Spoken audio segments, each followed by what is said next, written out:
దేవుని నామానికి స్తోత్రాలు. ఆత్మీయ తల్లికి వందనాలు. మీ అందరికీ వందనాలు. నన్ను చూస్తున్న మీ అందరికి కూడా వందనాలు. నా పేరు యాకలక్ష్మి. మాది చిలుకూరు. అయితే మాకు 1997లోనే మ్యారేజ్ అయింది. ఫస్ట్ బాబు పుట్టి చనిపోయిండు. 17 రోజులు బ్రతికి 8 నెలల్లో పుట్టి చనిపోయిండు. తర్వాత మళ్ళీ ప్రెగ్నెన్సీ అబార్షన్ అయింది. ఆ తర్వాత నాకు ఆరోగ్యం బాగాలేదు. అయితే నాకు టీబీ అటాక్ అయింది. కొద్ది రోజులు నాకు బాగాలేదు, ఒక 6 నెలల దాకా. తర్వాత ఇంకా అక్కడ ఊర్లో నుండి ఇక్కడ సిటీకి వచ్చేసినాము. ఇక్కడ గుడి చేసుకొని ఇక్కడ ఉన్నాము. అయితే ఆ తర్వాత మా అక్క ఇక్కడికే వచ్చేది మందిరానికి, దేవరామ పేరు. అయితే మా అక్క ఒకరోజు తీసుకొచ్చింది.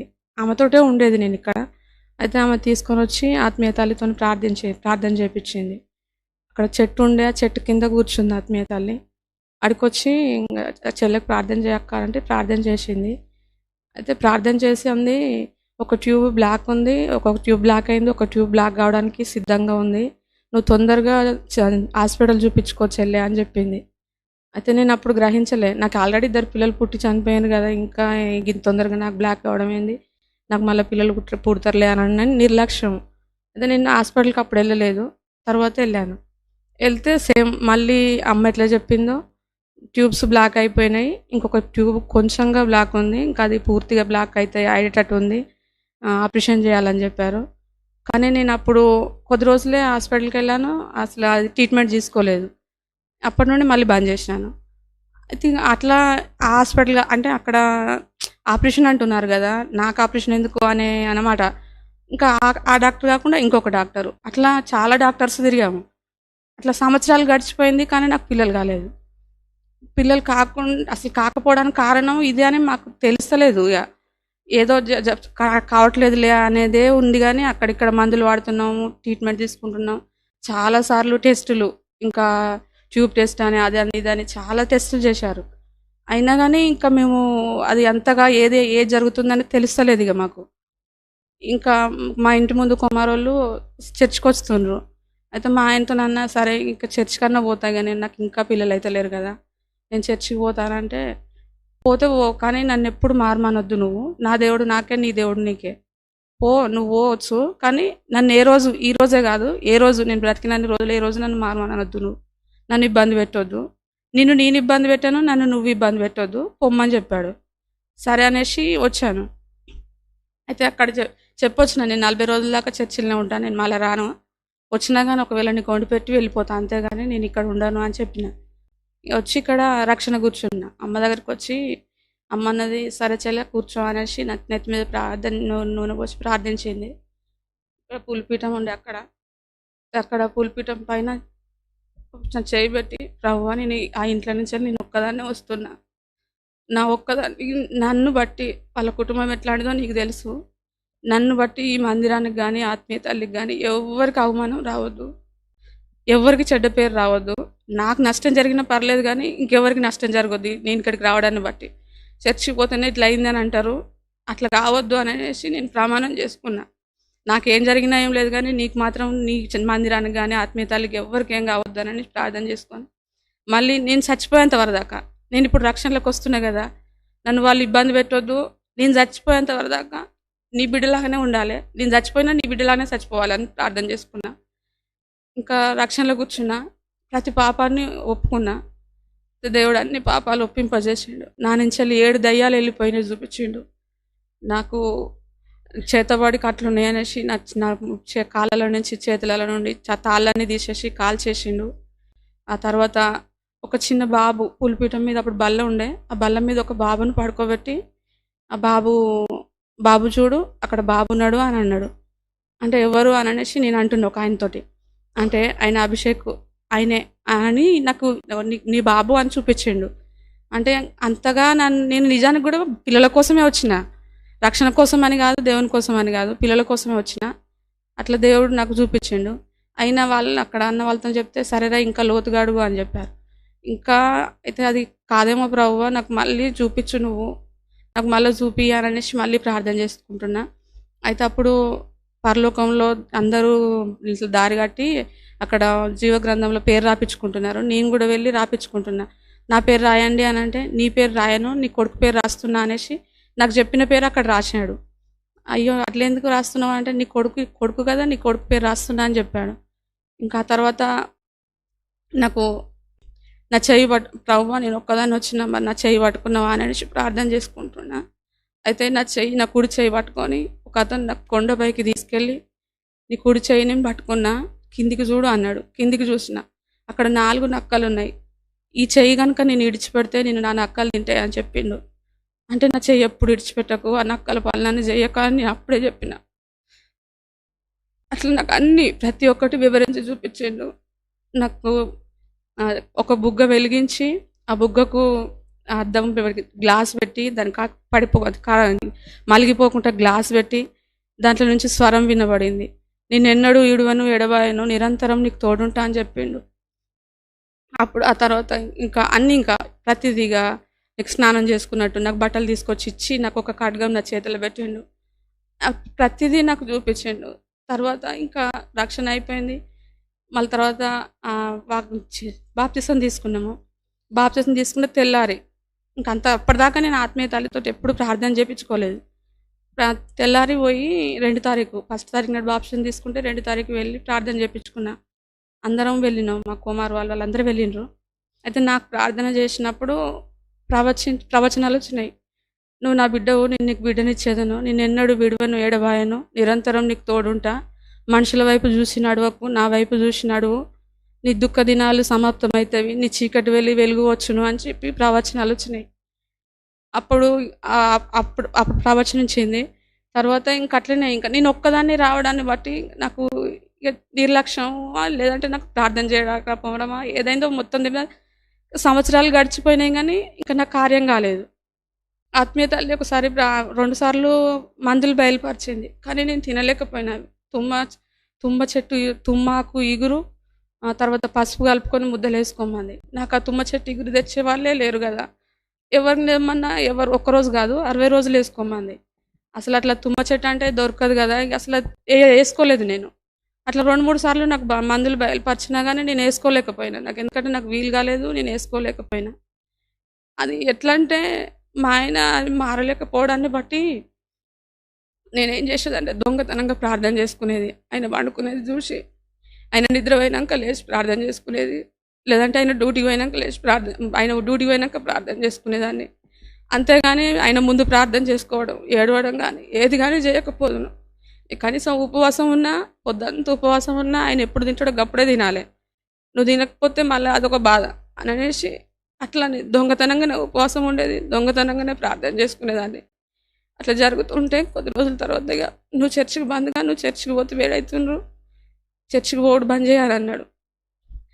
అయినా నేను కొద్ది రోజులు వచ్చిన దొంగతనంగా వచ్చిన. ఒకరోజు స్త్రీల కూడికల ఆత్మీయ తల్లి చెప్పింది, మా ఆత్మీయ తండ్రి భర్తకు తెలియకుండా రావద్దు అన్నాడు, నన్ను అర్ధరాత్రి పూట వెళ్ళగొట్టిండు అని చెప్పింది. అది నా మనసులో తట్టుకుంది కాదు. అమ్మో అసలు అట్లా రావద్దు కదా, ఆయన తెలియకుండా వస్తాను నేను రావద్దు అనేసి నేను మొత్తమే రావడం బంద్ చేసిన. ఇంకా ఎంతమంది అన్నా నువ్వు రావే ఏం కాదు అని అనేసి ఎంతమంది అన్నా కానీ నేను రావడం బంద్ చేసిన. కానీ దేవుడు పేరు చెప్పినప్పుడు ఎవ్వరు కలిసి అభిషేక్ ఎక్కడ అని అంటే నాకు ఎంతో సిగ్గు అనిపించేది. ఎక్కడ ప్రార్థన చేసుకుంటున్నావా లేదా అని అడిగేటోళ్ళు అందరూ. ప్రార్థన చేసుకుంటున్నా అని చెప్పాలా, చేసుకోలేరని చెప్పాలనా, దేవుడు నాకు ఈ పేరు చెప్పినావు మరి నాకు ఎందుకు ఇస్తలేవు అని అనేసి ఊకేడ్చుకునేదాన్ని. ఆ తర్వాత ఇంకా క్రమంగా ఏమైందంటే మా ఆయన నా మీద ఇంకా నీకు పిల్లలు కావట్లేదు కదా, రెండో పెళ్లి చేసుకుంటామనేసి అత్తగారు వాళ్ళు మా ఆయన అందరు కలిసి వాళ్ళు నిర్ణయం తీసేసుకొని ఇంకా నువ్వన్నా చెయ్యి లేకపోతే మేమన్నా చేసుకుంటామని అంటున్నారు. ఇంకా అప్పుడు నా బాధ చూడాలి, ఏం చేయాలో తెలియదు. నేను దిక్కులేని దాన్ని, నాకు ఎక్కడ దిక్కులేదు. నిజానికి నాకు అన్నదమ్ములు అక్కజల్లాలు లేరు కదా, ఎవరున్నారు నేను చేయడానికి. నా తల్లిదండ్రులు ముసలోళ్ళు. అమ్మ వాళ్ళ ఇంటికి పోయి వచ్చినాము, మా ఆయన తాళం వేసుకొని గేటు తాళం వేసుకొని బయట నిలబెట్టాడు. చెట్ల కింద నిలబడ్డాం. ఆ రోజు అసలు నేను ఏం చేయాలి, అసలు ఇది నా ఇల్లు కాదు, పిల్లలు లేకపోవడాన్ని బట్టి నా భర్త కాడు, ఇల్లు నా ఇల్లు కాదు, నేను ఎక్కడున్నా, నేనేమైపోతున్నా, రోడ్డు మీద నిలబడ్డా కదా, నా బ్రతికేంది అని అనేసి ఆ రోజు సరే కాలుమొక్కి ఇంట్లో కొని అన్నారు. కాలుమొక్కి ఇంట్లో పోయినాం. ఇంకా నాకు సిగ్గు అవుతుంది, నేనేం చేయను. ఇంకా ఇంట్లో నుంచి బయటకు వస్తలేను. నేను ఏదో తప్పు చేస్తే నన్ను ఇట్లా బయట పెట్టిండ్రు అని అక్కడికి వచ్చేది. ఇంకా మా ఆయన రోజు డ్యూటీకి పోతుండు. కథం ఆ చీకట్లోనే వాకిలు ఉడవాలి, నేను డోర్ వేసుకోవాలి. అట్లా ఒక నెల రోజులు దాకా బయటికి రాకుండా ప్రార్థన చేసుకున్నా. దేవుడా నువ్వు ప్రార్థన అని కాదు, ఇంకా నేను బ్రతకొద్దు అని ఇక్కడికి వస్తుంది. నేను బ్రతకొద్దు, నేను బ్రతికేం లాభము, ఇట్లా బయట పెట్టిన నన్ను, నేను పిల్లలు లేకపోతే నాకు ఏది లేదా అనేసి ఉరేసుకున్నా. తాడు ఫ్యాన్కి వేసిన, చున్నీ ఫ్యాన్కి వేసిన, నా మెడకు పెట్టుకొని ఆల్రెడీ దానిపై నుండి కిందికి దూకుదాం అనుకున్నా. మళ్ళీ నాకు ఏమైందో తెలియదు, అది తీసేసి మళ్ళీ కిందికి వచ్చేసిన. అప్పటి నుండి నా ప్రార్థనలో నాలో మార్పు లేదు. నేను ఇట్లుండొద్దు, నేను ఒక ఆడదాన్ని అయి పుట్టి నీ దగ్గరికి వచ్చినా కదా ప్రభువా, నేను ఎందుకు, నువ్వు నాకు ఇస్తానన్నావు, నువ్వు ఖచ్చితంగా నాకు ఇవ్వాలి. లేదని అనుకో, ఇట్లా చనిపోతే నాకు విలువ లేదు, నీకు విలువ లేదు. వాళ్ళు ఏమంటారు, వాళ్ళ అన్యులు తండ్రి, అన్యుల ముందు నన్ను అవమానించకు, ఒక్కరిని కానీ చచ్చిపోతా ప్రభువా, ఒక్కరినే ఇయ్యి, ఇంకెక్కువ వద్దు నాకు, ఒక్కరినే ఇయ్యి. ఎందుకంటే నేను ఎట్లున్నానో నీకు తెలుసు, నాకు దిక్కులేని దాన్ని, అసలు నాకు దిక్కులేదు. నన్ను ఎందుకు ఒక్కదాన్ని పుట్టించినావు, నాకు ఇట్లా ఎందుకు చేస్తున్నావు, నేను ఇప్పుడు చర్చకి రాలేను, నీ సన్నిధిలో ఉండలేను, నా ప్రార్థన నువ్వు వింటున్నావో వింటలేవో నాకు తెలియదు, నా చెయ్యి ఎందుకు విడిచిపెట్టినావు అని అనేసి అట్లా ఒక 30-40 రోజులు ప్రార్థన చేసుకున్నాము ఒకళ్ళేసి. అది ఆయనకు తెలియదు. మా ఆయనకు, ఆయన డ్యూటీకి పోవడాన్ని చూసి డోర్ పెట్టుకునేది, ప్రార్థన చేసుకునేది. మళ్ళీ ఆయన రాగానే నార్మల్గా ఉండేదాన్ని. అట్లా నేనేం నిర్ణయం తీసుకున్నానంటే, ఇంకా సరే ప్రభువా, నేను ఒక్క నిర్ణయం తీసుకున్న ప్రభువా, నాకు హాస్పిటల్ కన్నా వెళ్తా, నేను హాస్పిటల్కి వెళ్తే దాని విషయంలో నువ్వు సక్సెస్ చేయి, నాకు ఇంకా ఏదేమైనా కానీ నేను హాస్పిటల్కి వెళ్తున్నాననేసి ఇంకా నేను ప్రార్థన చేసుకొని ఆయనకు చెప్పకుండానే మా ఆయనకు నేను ఊరిపోతున్నానని చెప్పి వెళ్ళిపోయి నా బంగారం అమ్మేసుకున్నా, కొంచెం భూమి ఉంటే భూమి అమ్మేసుకున్నా. అయితే ఒక 10 రోజులలోనే అటు వెళ్ళిన వారం రోజుల లోపే 1,50,000 రూపాయలు తీసుకొని వచ్చి హాస్పిటల్కి వెళ్ళి, అసలు ఆయన తెలియదు, హాస్పిటల్కి వెళ్దాం రానండి, ఆయన హాస్పిటల్ తీసుకొని వెళ్ళి ఇంకా అక్కడ మా ఆయన ఇంకొక 50,000 చేసి హాస్పిటల్కి వెళ్ళినాము. అయితే అక్కడ ముందే చెప్పారు, వాళ్ళు కౌన్సిలింగ్ ఇచ్చిండ్రు. హాస్పిటల్కి వెళ్ళినప్పుడు టెస్ట్ బేబీ చేస్తాం, కానీ అది మేము చేసే ప్రయత్నం ఏంటంటే భార్య భర్త తీసి కణాలు అక్కడ ఒక దగ్గర వేస్తాము, అవి గర్భసంచిలోకి పంపించడం మటుకే మా బాధ్యత. కానీ అవి వెళ్ళి మీ గర్భసంచిలో పట్టుకొని ఉంటేనే పిల్లలు అవుతారు, లేదంటే లేదు. ఈ ట్యాబ్లెట్లను బట్టి నీకు రియాక్షన్ కావచ్చు, మనిషి లావు కావచ్చు, లేదంటే జుట్టు ఊడిపోవచ్చు, ఇంకేదైనా దద్దుర్లు రావచ్చు, అట్లా కావచ్చు. అది నీకు పడతాయి పడే అనేది మేము చెప్పలేము అని అనేసి ముందే చెప్పిండ్రు వాళ్ళు, కౌన్సిలింగ్ ఇచ్చారు. అయినా పర్లేదులే అని అనేసి చేసినాం. ఫస్ట్ టైం ఫెయిల్ అయింది. ఫస్ట్ టైం అప్పుడు అంతకంటే నేను ఎక్కువ డాక్టర్ల మీద ఆధారపడిన, ఇక దేవుడు చేస్తాడు సరే, డాక్టర్లు కూడా ఇంకా వాళ్ళు చేస్తే సక్సెస్ అవుతుంది అని అదిగా ఉండేదాన్ని. అప్పుడు ఫెయిల్ అయిపోయింది.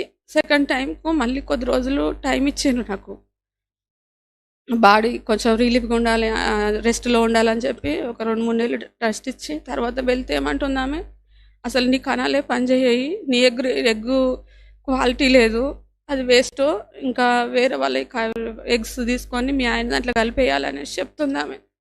అప్పుడు నా ప్రాణం పోయింది, ఇదేంది ఇట్లెందుకు అవుతుంది, అది దేవుడు నాకు ఇస్తానన్నాడు కదా, ఇట్లెందుకు మళ్ళీ నా ఎగ్స్ లేకుండా ఇంకెవరియో వేస్తే నా పిల్లలు ఎట్లా అవుతారు, వాళ్ళు నేను కన్నంత మాత్రాన నా పిల్లలు గారు కదా అని అనేసి నాకు ఇంకా ఎక్కడలేదు, దుఃఖం వస్తుంది. నేనేం చేయను, అసలు నాకు అర్థమవుతలేదు. మా ఆయనను పిలుచుకొని చెప్పాను, 30,000 ఎక్స్ట్రా కట్టు, అక్కడి నుంచి వెళ్ళి మీకు వేరే వాళ్ళ ఎక్కిస్తాము అని అంటే, ఈయన అన్నాడు, వేరే వాళ్ళ ఎక్కిస్తే సాదుకున్నట్టు అవుతుంది, ఏం అవసరం లేదు, అయితే అయింది లేకపోతే లేదు, అదే ఎక్కియండి దేవుని చిత్తం అన్నాడు. అది అనేసి వచ్చేసినాం, నిర్ణయం చేసుకొని తర్వాత రండి అని చెప్పింది. ఆ రోజు వెళ్ళాలి మేము వెళ్ళడానికి ఇక ఆయన డ్యూటీకి పోయి వచ్చినాక మేము వెళ్ళాల్సి వస్తుంది ఎగ్జిస్ట్ తీసడానికి. నేనేం చేయాలో తెలియని పరిస్థితులు ఇక్కడికి వచ్చిన ఆత్మీయతలు ఉంది. పొద్దున్నే వచ్చిన 7:30కే ఇద్దరు, అసలు అక్క ఎక్కడ కనిపించిందో తెలియదు, ఆమె మీద పోయి ఏడ్చినాయి ఇక బాగా. నేను ఎంత ఏడ్చినో నాకంటే డబ్బులు ఏడ్చింది, ఏడ్చి ప్రార్థన చేసింది. ప్రార్థన చేసినప్పుడు దేవుడు అభిషేకం ఇస్తా, నాకేమిస్తుంది, నాకు కొమ్ము పెడుతుంది అట్నా అని అంటే అసలు ప్రార్థనలోనే అంటుంది, ఆమె పెట్టకపోతే నేను పెడతాను అంటుంది. శ్రీశ్రీ అని శిలాపలక రాస్తుందా, సాక్ష్యం శిలాపలక మందిరం ముందు రాస్తుందా అని అన్నది. అంటే మందిరం ముందు ఆమె రాయకపోతే నేను రాస్తా అనేసి ప్రార్థనలో చెప్తుంది. అయితే నా నోరు తెరిచి నోట్లో గట్టి గింజను వేస్తున్నా, జామ గింజను అని అనేసి నోరు తెరిచి నోట్లో వేసిండట దేవుడు. అయితే అప్పుడు అమ్మ మళ్ళీ ప్రార్థన అంతా ముగించుకున్న తర్వాత చెప్పింది, ఇట్లా అన్ని చెప్పిండు దేవుడు అని చెప్పింది. అయితే సరే అనేసి నాకు కంచెలు వచ్చి మందిరంలో సాష్టాంగ పడి, వాస్తవం ప్రభువా, ఈసారి కనుక నాకు ఫెయిల్ అయింది అనుకో, నేను చచ్చిపోవడు ఖాయం తండ్రి. శీలాపలక అనేది ఖాయం. ఎందుకంటే బ్రతికుండి నాకు కొడుకుంటేనేమో, నాకు పిల్లలైతేనేమో నీ మందిరం ముందు శిలాపలక ఉంటుంది.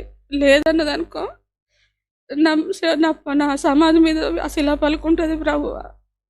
కేవలం అది నువ్వే కార్యం చేయాలి, నాలో ఏ కణాలు లేవు అంటారు, కార్యం నువ్వే చేయి తండ్రి అని అనేసి అక్కడ వచ్చి సాష్టాంగ పడి అంజలి వెళ్ళిపోయినాక అదే రోజు మా ఆయన కంచెలు రాగానే హాస్పిటల్కి వెళ్ళినాము. అక్కడ ఎగ్స్ తీసిందంట. డాక్టర్ అమ్మ నవ్వుకుంటూ వచ్చి ఇప్పుడు బాగున్నాయని మా ఆయనతో చెప్పింది అంట.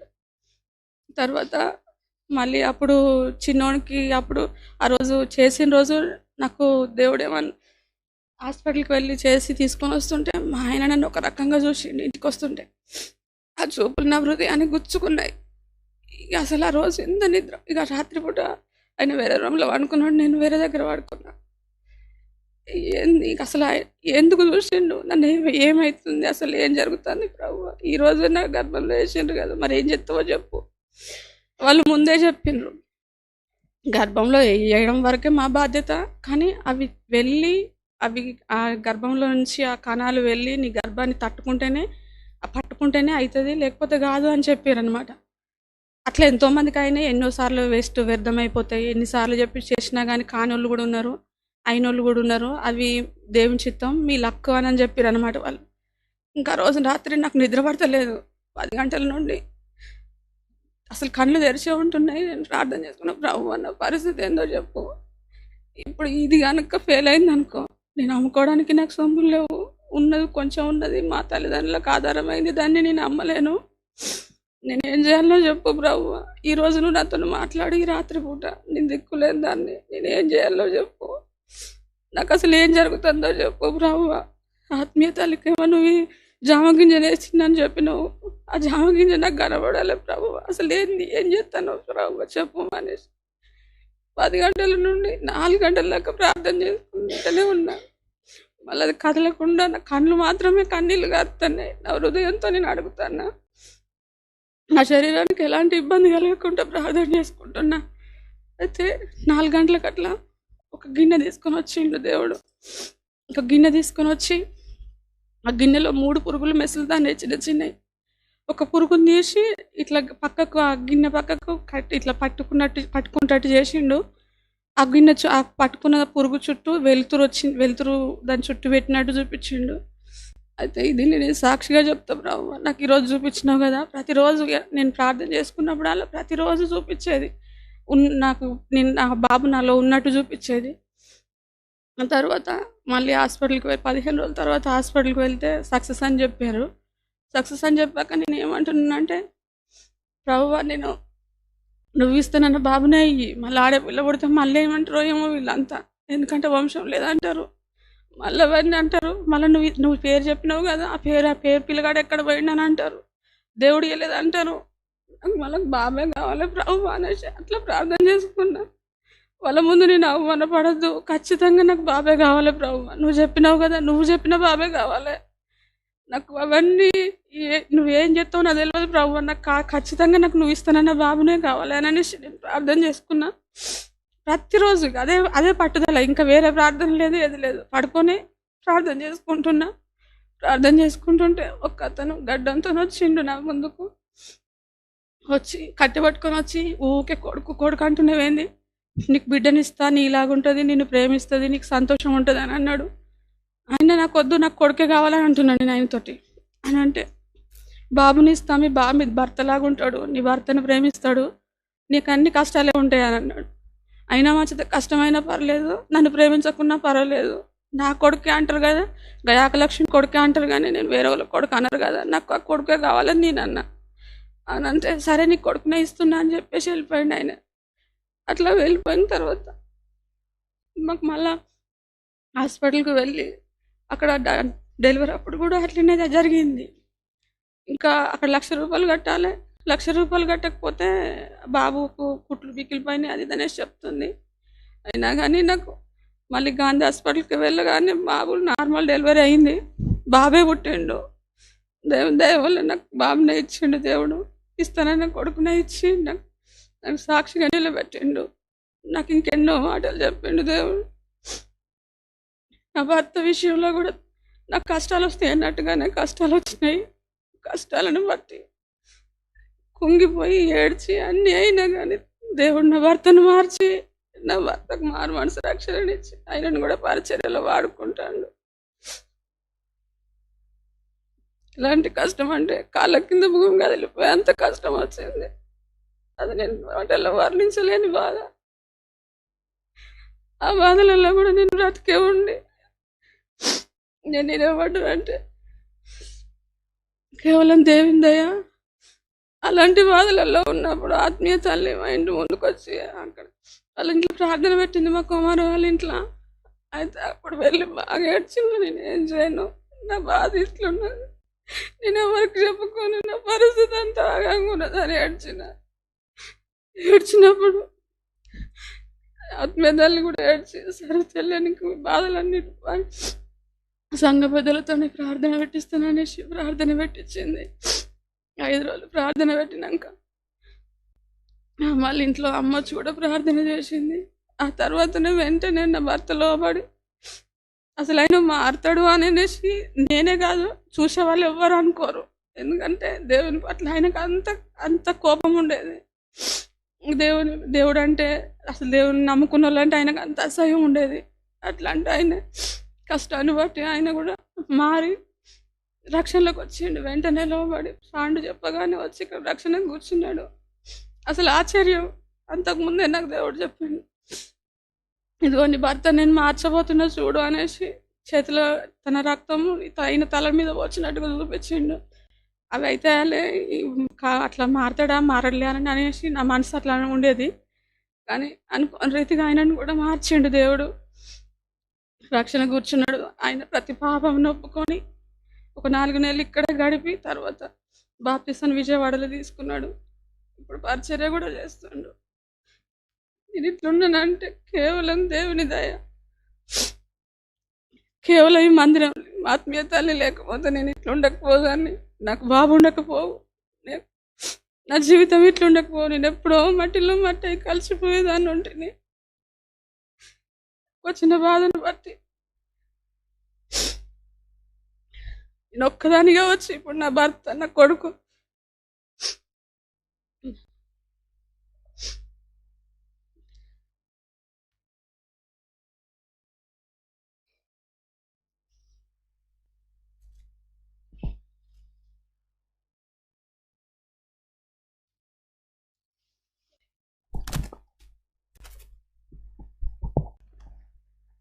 దేవునికి వందనాలు, ఆత్మీయతలకి వందనాలు. నా పేరు యాదగిరి, చిలుపురుగుట్ట. నేను మారకుంటున్నప్పుడు మాత్రం మా భార్యను పంపించింది నేను మనస్ఫూర్తిగా. తర్వాత మా బాబుని ఇస్తున్నా అనేసి దేవుడు వాగ్దానం చేసి ఆత్మీయతలు చెప్పినప్పుడు నాకు కొడుకుని ఇచ్చిండు. తర్వాత నాకు ఎన్నో కష్టాలు వచ్చినాయి. దాన్ని బట్టి అప్పుడు నేను తెలుసుకొని, నేను కూడా దేవునిలో తెలుసుకొని అప్పుడు నేను మారిన, నేను రక్షణ కూకొని అలా నా ప్రతి పాపం ఒప్పుకొని వదిలేసి దేవుడు కాల్ చేసినాడు, చూపించిండు. తర్వాత విజయవాడలో బాప్టిజం తీసుకున్నా. తర్వాత మళ్ళీ నేను దేవునిలోనే ఉన్నా. ఇప్పుడు బాబే లేకుండా మాత్రం వాస్తవానికి భార్య చెప్పినట్టు మన కుటుంబం అటువంటిది దేవుడు మమ్మల్ని మార్చినందుకు దేవునికి వందనాలు. ఇప్పుడు మరి నేనైతే ఇక మరి మా కొడుకును భార్య అయితే పరిచర్యలో వాడుకుంటున్నా, పరిచర్యలో వాడబడుతున్నా. నేను వంటల్లో పరిచర్యలో చేస్తున్నా. నా భార్య ఏమో ప్రార్థన టీంలో చేస్తుంది. దేవునికి నామానికి ఎన్నో వందనాలు. ఇక్కడ ఎంతో బాగా ఆత్మీయతలు అయితే మా కోసం కానీ ఎంతో మంది కన్నీరు ఎంతో మందికి ఇక్కడ రక్షణ గాని, ఇక్కడ మారు మనసు తండ్రి, ఇక్కడ ఎంతో మంది బిడ్డలు లేని వాళ్ళ కోసం ఎంతో చేసిన ఎంతో మంది అయితే నా కళ్ళ ముంగట నేను కూడా చూసిన బిడ్డలు ఇయ్యంగా ఎంతో మారినందుకు వందనాలు. మా ఇంట్లో కూడా ఎన్నో జరిగిన కార్యాలు జరిగిన ఇరుకు ఇబ్బందుల నుండి కౌల పిల్లలు ఇస్తా అని చెప్పిండు. మా బిడ్డ బామ్మర్ది బిడ్డకు తీసుకొచ్చిన నేను ఇక్కడికి అమ్మ దగ్గర తీసుకొచ్చి వాళ్ళకు కూడా పెళ్ళయింది. చాలా రోజులకు పిల్లలు కాకపోయే వరకే ఆ పాప నేనే తీసుకొచ్చేసి అమ్మ దగ్గర ప్రార్థన చేయించిన. ప్రార్థన చేస్తే దేవుడు ఏమన్నాడంటే వాళ్ళ కౌల పిల్లలు ఇస్తా అనేసి ముగ్గురిని ఇస్తా అనేసి చెప్పిండు. వాళ్ళకు ఒక కడుపులో ముగ్గురు ఉన్నారట. ఒక బాబు ఆరోగ్యం లేక ఆ బాబుని ఇంజెక్షన్ ద్వారా తీసేసారు. 2 కౌల పిల్లలు ఉన్నారు. ఇప్పుడు వాళ్ళ దరిదాపు ఇంత 5 సంవత్సరాలు అవుతుంది. దేవుడు ఎన్నో మేలు చేసిండు. దేవుని నామానికి వందనాలు. ఈ చిన్న సాక్ష్యం